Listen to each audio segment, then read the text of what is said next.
What up, roomies? It's your boy, The Other Day. And we are back with another Your Reacts. And of course, we're chilling with my guy, Son Raku, and of that guy on the mic. Mike on the mic. And we're checking out my boy, Son Raku, you know? Yeah. He's doing his thing. This shit is getting better and better. OD. Excuse me on that. So basically, just a little recap from the last episode. He ran into his homie, Arthur Pencilgon. Or Lady Pencilgon from the other game they were playing. That was like this. Ladies can be homies too. Yeah, ladies could be homies. Yeah. I'm not saying they're not. But, you know, they were playing this other game where basically it was like a post-apocalyptic survivor steal everything because the drop rate is crazy low. It was a trash game that turned into The Purge because the drop rate was basically non-existent. So all the players just turned it into like steal everything, kill all the NPCs, and like loot from each other. Loot, pillage, and rob. Yeah, and Pencilgon was in that game as the Pencil Knight or something. Yeah, something Pencil like Knight. that. Yeah, she's got herself a little theme about pencils, and she basically turned it into a dystopian Empire.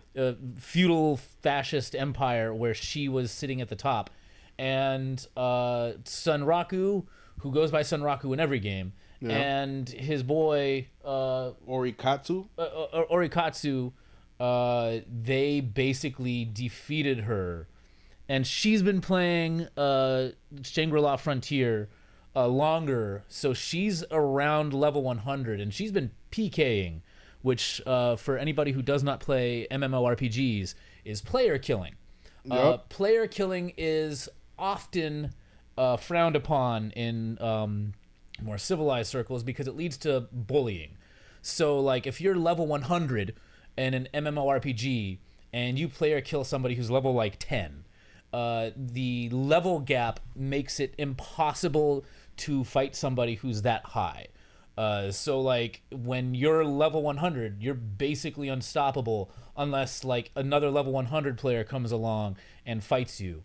But when you're player killing, like, noobs who are level 1, level 5, level 10, even level 40 or 50, level 100 players just have insurmountable stats, like, incredible gear. Your items are just that much better. Yeah. So she basically tried to kill PK him. She tried to PK Son Raku, and Saiger Zero, who's also incredibly strong, and is secretly the girl from Son Raku's school that has a crush on him, and also goes by Attack Master. The attack. Oh, that's like a title. Yeah. Titled players are also unstoppable players. At least that's what it appears like, because she has a unique sword that's also unstoppable. So Attack Master Saiger Zero basically got in her way, and now he is doing Vorpal training in the Rabitsu village, I believe. Yeah. And now he's in what isn't he? Did he defeat the wood mage yet? Or not yet? Or is it like continuing on to here? No, we're about to go into it. Rabitsu Chief is about just throughout some kind of wood mage. It was like Twisted Wood Mage or something crazy. Some wild shit like that. Yeah, it looks like a tree ant, which is basically a sentient tree, and it's throwing all kinds of like wildness at him, plant magic and shit. But he beat all the other challenges, which were the first 9. Yeah, that one bird, the bird that kept on shitting on him was hilarious. Oh yeah, the Toxic Eagle. The Toxic Eagle was hilarious, that bro. Gave him problems. It was just an eagle that was flying over his head and just shitting on him, like literally shitting on him, just like Poop Snake. Yeah, but like he couldn't reach it, which is the problem for physical attackers. Flying monsters are super duper problematic, but like it's a give and take, because when you use close combat like melee weapons, it's hard to hit flying creatures, and when you use ranged weapons, melee creatures that come up in your face, they give you problems too. So it's a trade-off. So yeah, if you're playing any MMOs, you should be a well-balanced player. Yeah, that's difficult, especially in Elden Ring. Especially in in Monster Hunter. God. Yeah, Monster Hunter too. That shit is wild. Yeah. Like, half those fucking large monsters have wings, and so you gotta like chase them until they land, or run away from them until they land, and then I just know. beat the crap out of them. Yeah. Spontaneous. Nah.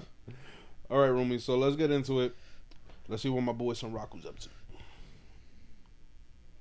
And I believe he's had the collar on the entire time, right? Yeah. He's had the collar on the entire time. So you see that collar, Rumi's, with that little feather on it? That cuts his experience growth in half, but it boosts his stat growth. By 2.5, I think it was. Yeah. Yeah, this is the Wood Mage. Mage. It's got a weird name, though. It's not just Wood Mage. No, it's not a human, bro. Could be a sorcerer type.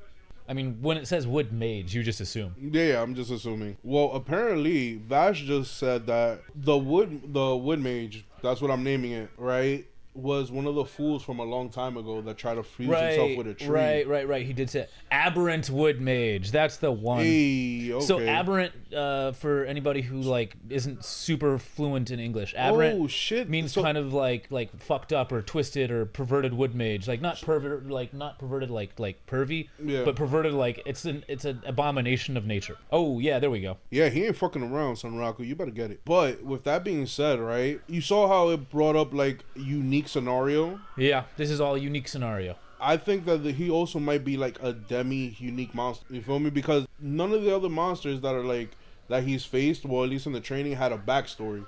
This dude kind of has a little backstory because Vash is like, yo, this dumbass tried to fuse with a tree. Oh, that's a level 120. Yeah, so he could be like a demi-unique monster. I would say because Sanraku unlocked this entire unique scenario with Vash, everything he's facing, maybe not the wolves or the eagle or anything like that, but this is probably a boss level monster.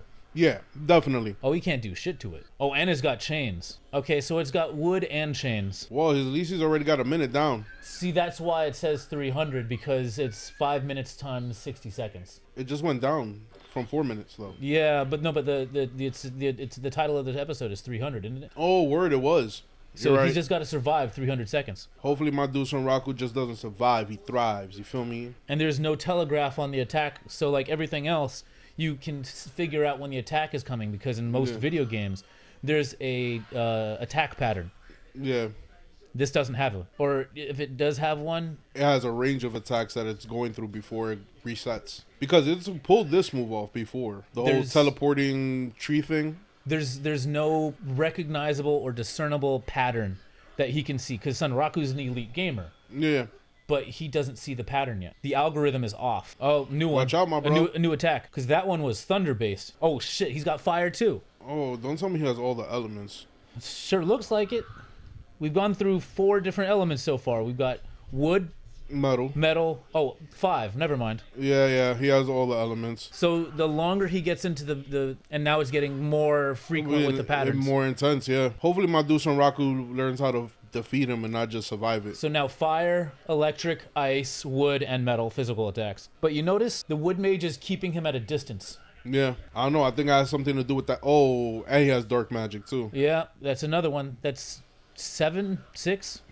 Fire, electric, ice, dark, wood, metal. Oh, 3 minutes down. 3 minutes left. Yeah, so he's only survived 2 minutes so far. Oh, and he can he can change the direction of the attacks. Mid-flight. It's not hopeless, bro. Use the Vorpal Soul. Oh no, he's giving up. There we go, my brother. Get that Vorpal Soul pumping. Oh, there it is. Trash gamium. Yo, he's really like ODing on that trash gamium. He's just like, nah, I gotta get some god gamium in my system. Yeah, bro. Like, he needs to stop fucking around, cause he's finding out. He's officially at the halfway mark now, guys. Yeah, he's past it. Oh. Took his staff away. There you go. Solve the problem. Oh, he's going into rage mode now. But he's not able to cast the magic without it. True. So he can still use the wood and the chains, but he can't use the fireball, the ice, or the electric. Or the dark. Or the dark, yeah.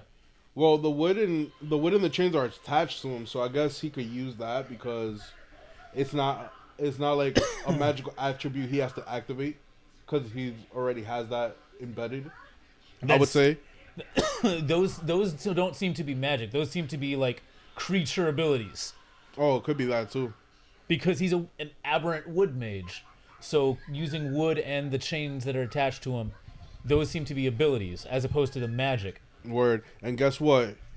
He's down to the last minute now. Oh, good lord. Oh, we got him. Got him by the ankle. Oh, he hit him with exhaustion and drain. Stamina drain, I imagine. Because his HP is standard. Oh, it can speak.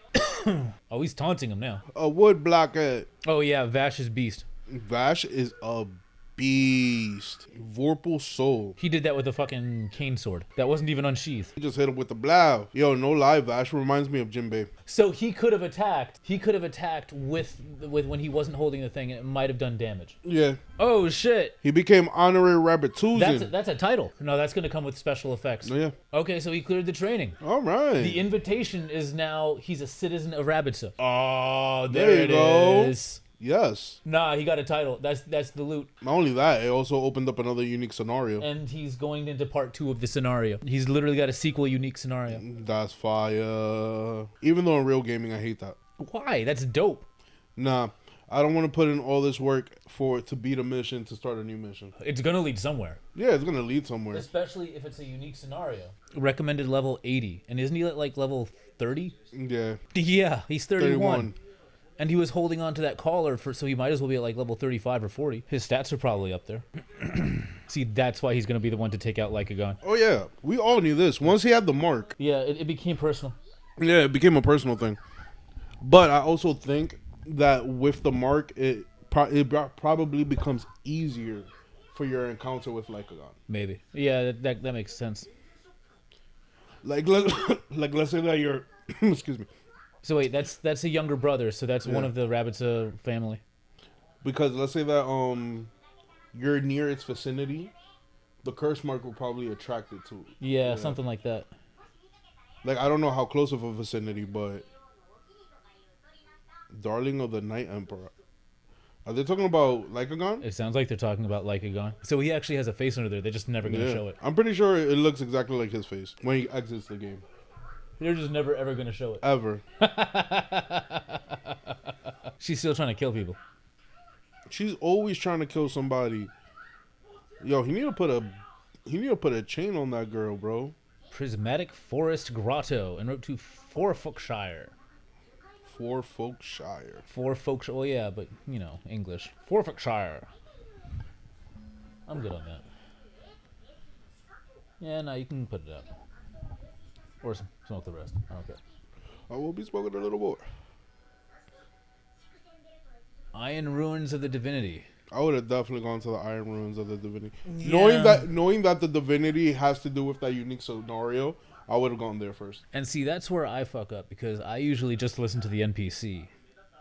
Because if the NPC is just like, you should go to this place, then I might probably go to that place. I never listened to the NPC. That's why I had to restart Elden Ring. Yo, I like doing my own thing, bro. No, but I might deviate, but then like that NPC voice in my head is just like, you should go to this place. But it's like, yeah, I should. I deviate a lot, bro. Like, I'm side mission god. I know. I like side missions too. And then after a while, I'm like, oh shit, I should really get back to this main mission. Wow. Wow, creep. Stealth at 2. That armor is not discreet. I got my eye on you. Leave it. You're everything you need. I love the emotion endlessly. Yo, my dude Vash is that guy, bro. I don't think I've ever seen a rabbit character look so goddamn tough. Dead ass, bro. Like that rabbit looks like he could fight like fucking Bleach. I hope he like pulls every out. character in I hope Bleach. He looks like he looks like he's part of the Bleach squad. Like he looks like he's gonna walk in there and fuck up the Gote 13, and I'm just like, yeah, I want him to win. Oh, this motherfucker pulled out a carrot. This motherfucker pulled out a carrot. God damn, bruh. But at least he's eating it sophisticatedly. I'm so confused as to what's going on with the 4 little rabbits. Are those his concubines? His concubines? Are those his daughters? Are those his fucking? I'll say concubines. Damn, bro. You gave that shit an extra 5 minutes. Get mierda. Get mierda. What did you think of that episode?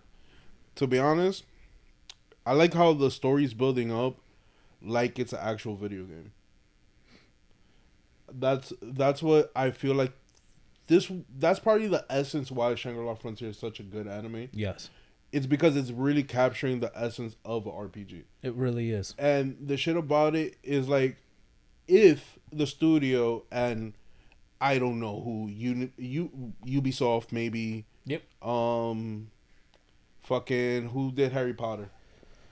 Oh, I don't remember. The studio that did Harry Potter. The game? Yeah, maybe not the studio that does God of War, but you know, a studio that specializes in like open world RPGs, or like the Souls guys could probably pull off Shangri-La Frontier. Avalanche Software.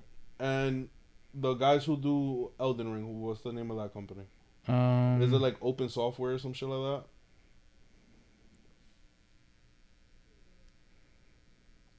From Software. From Software.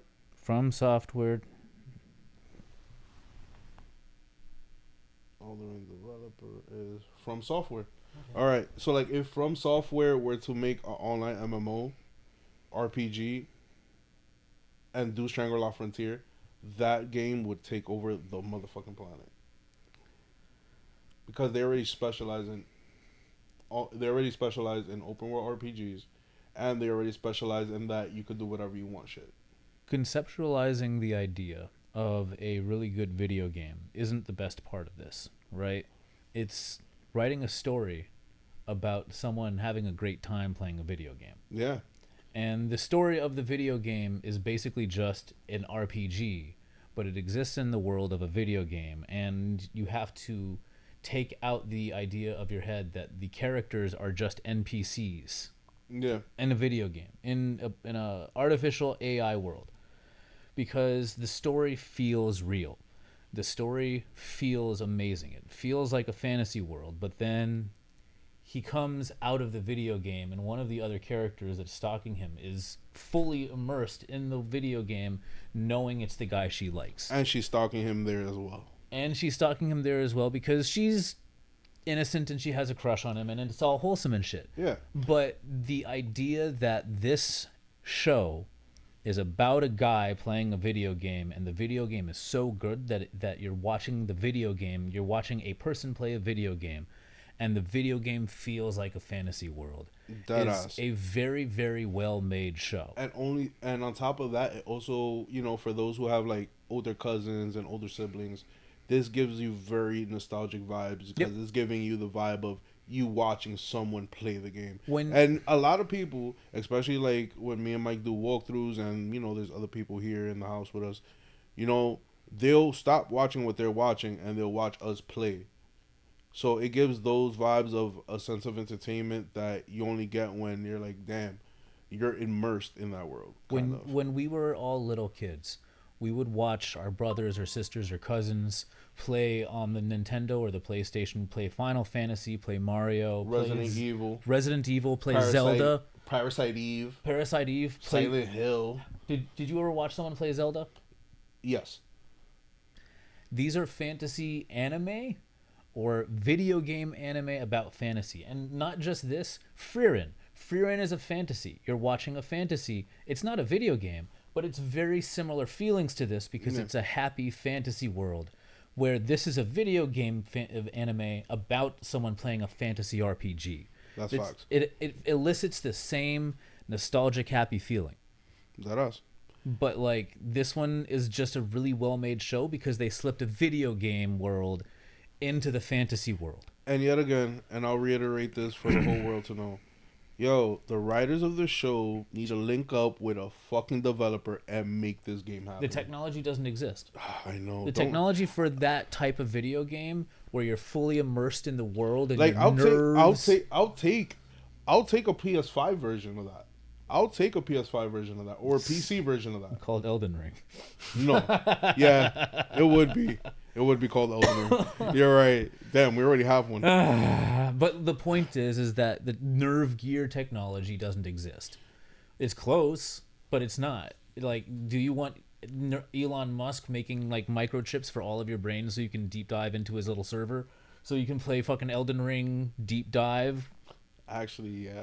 No. Yeah, I would want to try it. I would want to. I'm sorry to tell you, but I would want to try it. I don't trust the technology yet. I don't trust it either, but when I'm old and like I'm starting to lose my mind, fine, experiment on my brain. Take me out of my misery. But right now, I don't want to gamble that technology is not going to literally deep fry my already epileptic brain. all right, I'll give you that. And with that being said, roomies, you already know we out of here. Peace. Watch Shangri-La Frontier, like and subscribe. Yeah. Seriously, it's a great show. It's a really, really good show. Fearin' is also good. That's another recommendation, but we haven't reacted to that one. We're going to react to more of these because this is a really good show. Yeah. Watch it. And remember, like he said, like and subscribe so we can sell out. Yep. Peace out.